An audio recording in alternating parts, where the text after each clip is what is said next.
back to my crafty space. My name is Crystal, and in today's video, I am going to take you through the process of putting together story number 9 in my December Daily 2021 album. This story is the answer to the question, do you believe in Santa, and or is Santa/magic real? And this is a story that I primarily wanted to focus on the words, and I did end up finding a photo to pair with the story. But I really wanted to just sit down and reflect on what Christmas magic really is at its core, and why my answer to this is yes, that I do believe in the magic of the season, and therefore I do, in a way, believe in Santa. So what I'm going to do is put you on fast forward. I'm going to show you how this layout came together. I will preempt this by saying that the flip out portion was inspired by Amanda Zempelli, who is part of the December Daily creative team and did a lesson in product play back to basics, where she showed how she created something very similar to this.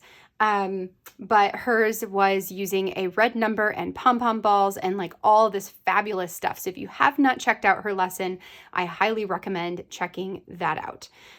So let's go through the process. I'll show you the foundation portion and the final putting together of the page, and then we'll slow back down, come back to the real time here, and I'll read the journaling for you. So let's go ahead and get into the process. All right, so let's start out by putting together the foundation for this page.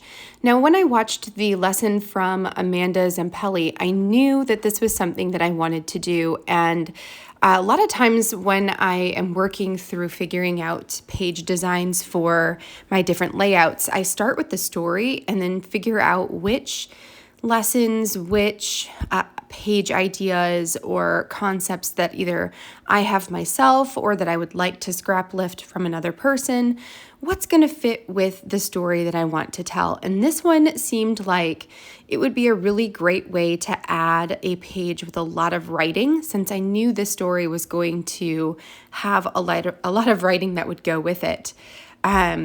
And then it would also allow me to put in a photo or something in addition to all of the words. And that to me is the bigger win here. So the first thing I wanted to do was take a piece of the stripe vellum, and this was something that Amanda did as well. I cut off the edge that had the hole punches already in it. I believe I cut that at like 1.25 inches. It could have been 1.5 inches. I'm not quite sure, but that is what I'm going to attach my journaling page to. And then you saw me go through a couple of different options there for how to put together my title.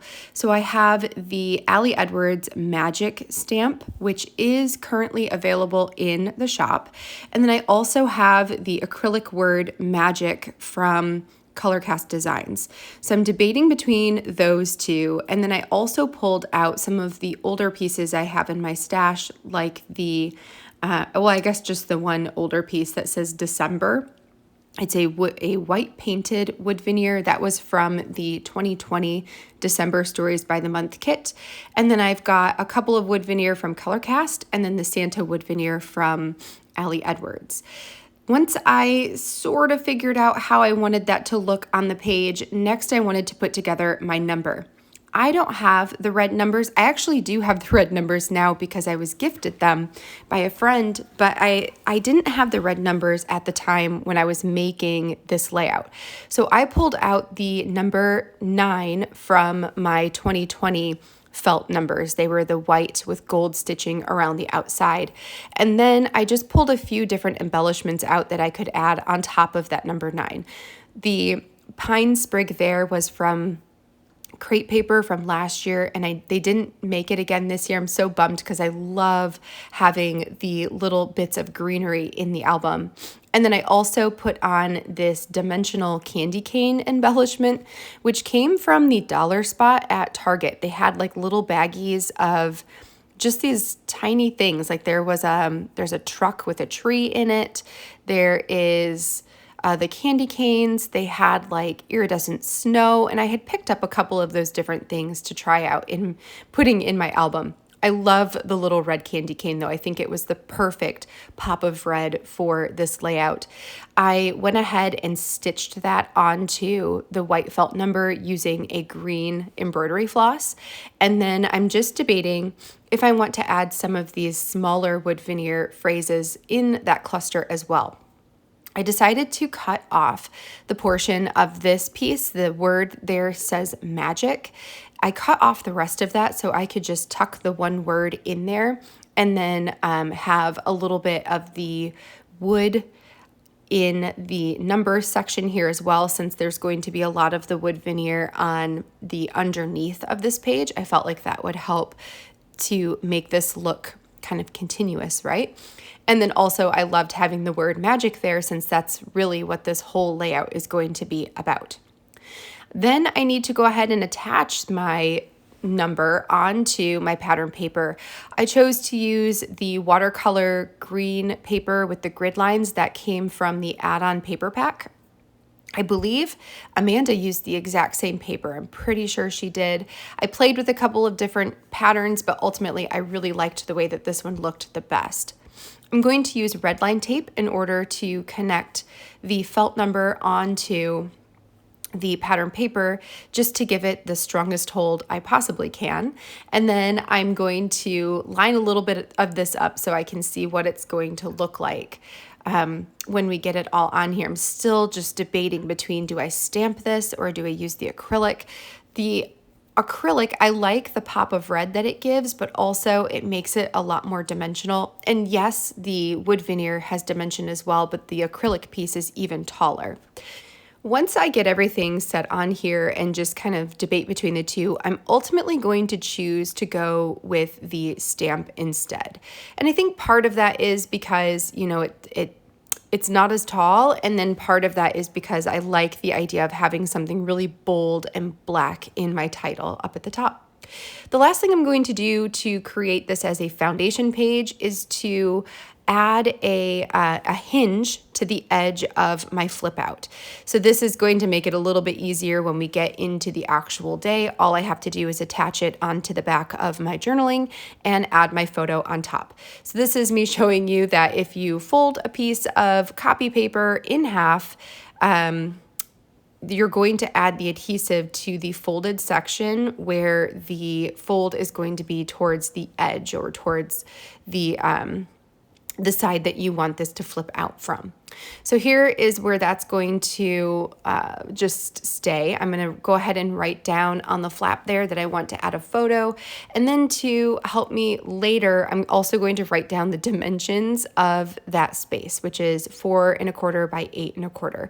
So when I go to print my photo, which here we are, fast forwarded to the day I am telling this story, all I have to do is crop my photo in Photoshop down to those dimensions and print it out. For this photo, I chose one where, I mean, to be honest, there wasn't really a specific photo that I was hoping to go with this story, except maybe possibly a photo of my kids having a Zoom call with Santa. That could have gone with this story well, but the photos that I took, I only had 2 of them, and the orientation of them wasn't super great, and they weren't my favorite photos. So I was like, no, I'm not going to do that.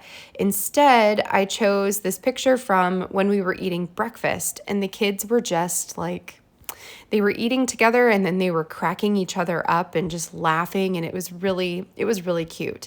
And the sharing joy with each other is a lot of what I wrote about in my journaling. So to me, it made a lot of sense to have a photo that's showing them connecting to each other and sharing joy with each other. That seemed to go really well with the message of the story that I'm telling. So I went ahead and adhered that into the inside of the flap here. I'm going to trim off the edge, and then I don't quite cut it straight enough, so I will realize that, flip it back over, and trim just a little bit extra off, trying to make the edge as straight as possible. It's just because I had already adhered down the 9 there that it was getting in the way just a tiny bit, so I just pulled it back and then finished trimming it straight.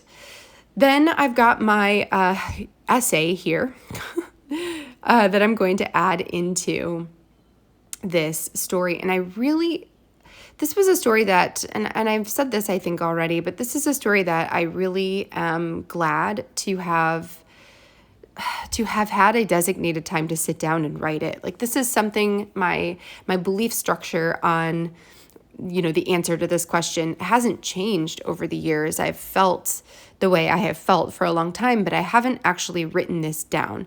So I'm glad to have this story told, and I hope that someday that this is one my kids will read, and maybe it will help them in their own beliefs around Santa and Christmas and magic and all of those things as they get older and as things change.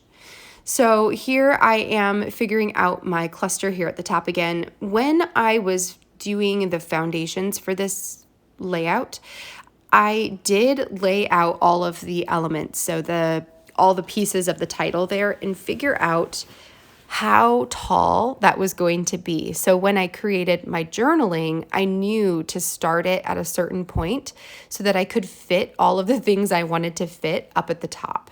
So I did that at the same time as my foundation page and had saved that inside of Photoshop with just, like a gibberish text, so that when I came to this day, I could just delete out that text and write in my own story and then print that off and know that my words were going to be at the right section or at the right spot for being able to add all of my title. I also did the risky thing of leaving everything on the page and stamping or inking up my stamp and stamping it down with everything still there.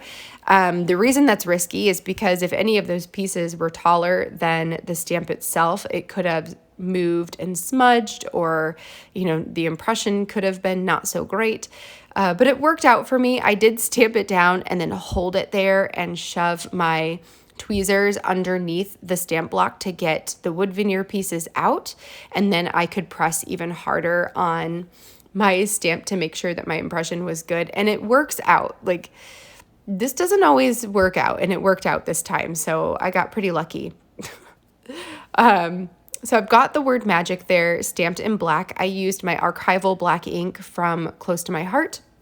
And then I've added a wood veneer piece below the word magic that says believe in the magic of it all. So it's, all these sentiments that are talking about believing and magic and all that kind of stuff. I am just adding some roller adhesive to the back of the word December. I'm putting that above the word magic. So now my title reads December Magic, and then believe in the magic of it all. And then I've got this really cute Santa wood veneer piece from the Ali Edwards wood veneer add-on from this year. I loved that Santa. So I'm really glad to have used it. And he just fit perfectly at the beginning of my title. I also like that when we get the flip out adhered down or attached onto my journaling, when it's flipped over, you'll be able to still kind of see the Santa poking through. And I like that touch as well because it gives a hint as to what this story could be about. I'm using another page. This is actually going to be tomorrow's story, day 10, as a template for me to figure out exactly where to adhere down my journaling on top of the vellum so that the size of that page is perfect in the album.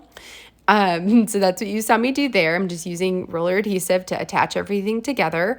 And then I'm going to add my flip out here as well. So for this, I'm going to put my journaling and the photo facing each other where their edges line up. And then I'm going to pull down the hinge there on top and use my bone folder to make sure it is nice and folded.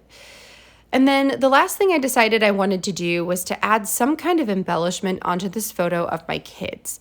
I really like the shape and the idea of using a speech bubble, but they were primarily white. And because my whole journaling page is just this huge page of white, I felt like I wanted to have something with a bit more color on the photo as an embellishment. And then I also was thinking that I wanted something to go at the bottom of the photo to help carry the heaviness of the title down to that corner. It helps to move your eye from one large cluster to to another dimensional aspect, and just makes the page flow a little bit better. So I decided, in the bottom is where I want this to go. And then I was debating between these pleather heart stickers or a chipboard that said ho, ho, ho, and ultimately chose to go with the heart. All right, so this is how the page is going to turn out. I'm going to stick it back here in the album, and then we'll slow down and read the journaling. All right, friends, well, that finishes my layout for today. I hope you enjoyed seeing how this one came together, and if you did, I would love a thumbs up on this video down below. Also, make sure to hit that subscribe button if you haven't already, so you can check out all of my future crafty videos. Let's go ahead and read the journaling for this one. It's a bit of a longer story, but definitely one that I am super, super, super happy to have in this album. So let's go ahead and get into that.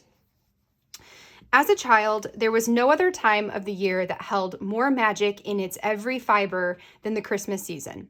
I remember the warm feelings and the excitement for everything to come in the month of December. My siblings and I were totally on the Santa bandwagon, believing until we were far too old.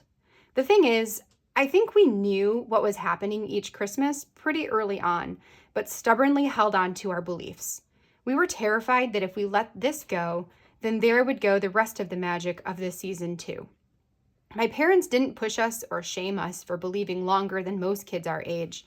I think they probably guessed that we just wanted to hold on to it all for a little bit longer. I'm really glad they let our beliefs evolve on their own. I feel like they let us grow up on our own terms, and I'm so thankful for that. To this day, I still believe in the magic of this season. I believe in the magic because I believe in the goodness of people. Sure, we all have our moments where we are unkind to one another, short-tempered, lack understanding, or fail to show compassion. We are human, and that is part of our nature. But I believe that inside us all, there is a desire to spread joy and show kindness to one another. I believe we all want a place to feel like we belong, and we wish that for each other as well. What makes this time of year so special and, dare I say, magical is the shift in focus of the people in the world. We go from having our blinders on and staying in our own lanes to looking outward a little bit more and seeking out opportunities to make someone else's day a little brighter. We send compliments and well wishes. We purchase gifts that we know that show we are paying attention and that we care. We share meals and stories around our tables. We adopt families and take notice of charities that need our help. We make phone calls and set aside time specifically to connect. We create moments of joy for each other and receive so much joy in the giving. And isn't that the true magic of Santa and what's at the heart of this season? In taking time out of our days to take notice of each other, spread joy to one another, and give each other the gift of kindness, in that moment, we are all Santa. So you see, we weren't wrong to hold on to the idea of the jolly old man in the red suit for all those years, because Santa is real.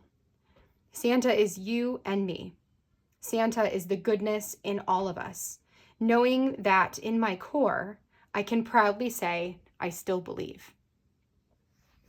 And then the photo here was just one that I took at breakfast on the day I wrote this story, and I love seeing the joy and laughter on my kids' faces. So that just kind of made sense to me that it would go with this story about connecting and sharing joy and, just being there for each other, finding and making places where we belong.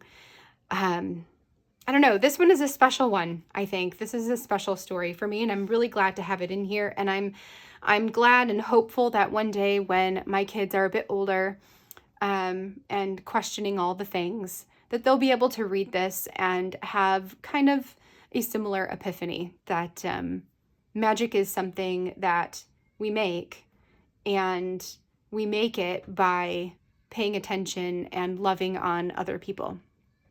I think that's pretty special.